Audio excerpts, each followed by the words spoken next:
गांव धौलपुर के निवासी पंडित शिवकांत त्रिपाठी को उनके ज्ञान और धर्म निष्ठा के लिए जाना जाता था। वह एक गरीब ब्राह्मण थे, लेकिन उनकी प्रतिष्ठा इतनी थी कि लोग दूर दूर से उनके प्रवचन सुनने आते थे। शिवकांत की जिंदगी सरल और संतोषजनक थी, लेकिन उनके अंदर एक चिंगारी थी जो अभी तक सुलग नहीं पाई थी। धौलपुर गांव के पास के जंगलों में एक कुख्यात डाकू गिरोह का आतंक फैला हुआ था। यह गिरोह मुखिया ठाकुर तेज सिंह के अधीन था, जो अपने निर्दयी स्वभाव के लिए जाना जाता था। गांव वालों के बीच ठाकुर का नाम सुनकर ही डर फैल जाता था, लेकिन पंडित शिवकांत के लिए यह नाम सिर्फ एक और अन्याय का प्रतीक था, जिसे वो अपने धर्म के साथ नहीं जोड़ सकते थे। एक दिन जब शिवकांत अपने परिवार के साथ गांव के मंदिर में पूजा कर रहे थे, तभी ठाकुर तेज सिंह का गिरोह वहां आ धमका। उन्होंने गांव वालों पर हमला किया, महिलाओं का अपमान किया और यहाँ तक कि मंदिर में रखे गए भगवान की मूर्ति तक को तोड़ डाला। शिवकांत ने ठाकुर का विरोध किया, लेकिन ठाकुर ने उसे उसकी बेबसी का एहसास कराते हुए कहा, तुम्हारे भगवान ने तुम्हें इस दुनिया के दुखों से बचाया नहीं, पंडित तुम क्या कर सकते हो। इस अपमान और न्याय के बाद शिवकांत के अंदर एक जलती हुई आग को भड़काया। वह समझ गए थे कि केवल धर्म का पालन करके वह इस दुनिया के अत्याचारों का मुकाबला नहीं कर सकते। उन्होंने प्रतिज्ञा की, वह ठाकुर और उसके गिरोह को खत्म करेंगे, चाहे उन्हें इसके लिए अपनी पूरी जिंदगी ही क्यों ना बदलनी पड़े। रात के अंधेरे में पंडित शिवकांत ने अपने पवित्र ग्रंथों को एक तरफ रख दिया और जंगल की ओर चले पड़े।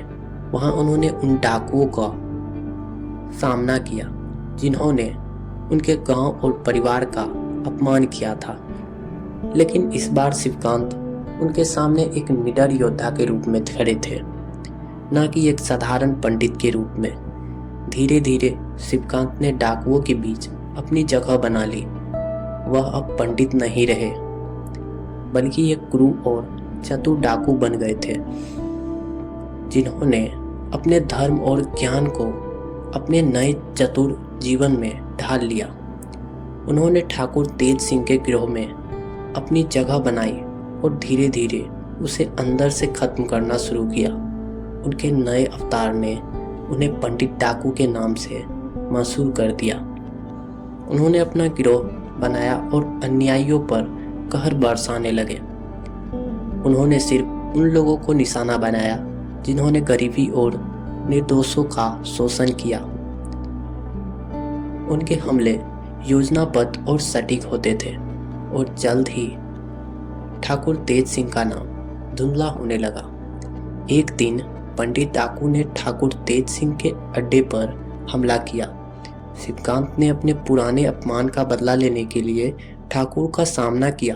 दोनों के बीच एक भीषण लड़ाई हुई, जिसमें शिवकांत ने अपने धार्मिक ज्ञान और डाकू के रूप में हासिल की गई ताकत का इस्तेमाल किया। आखिरकार उन्होंने ठाकुर को पराजित किया और उसे वहीं छोड़ दिया जहां से उसने शुरू किया था।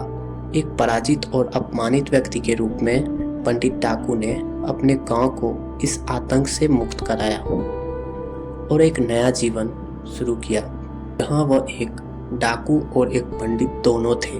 उन्होंने अपने जीवन को उस न्याय की स्थापना के लिए समर्पित किया जो उनके धर्म और उनके दिल में गहराई से बसा था।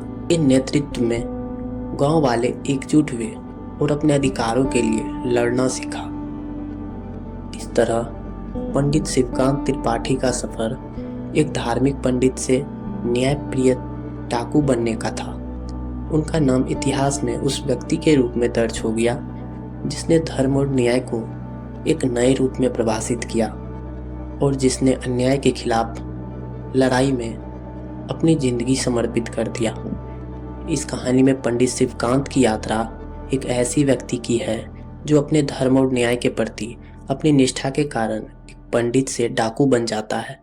उनकी कहानी रोमांच, संघर्ष और न्याय की एक अद्भुत मिसाल पेश करती है।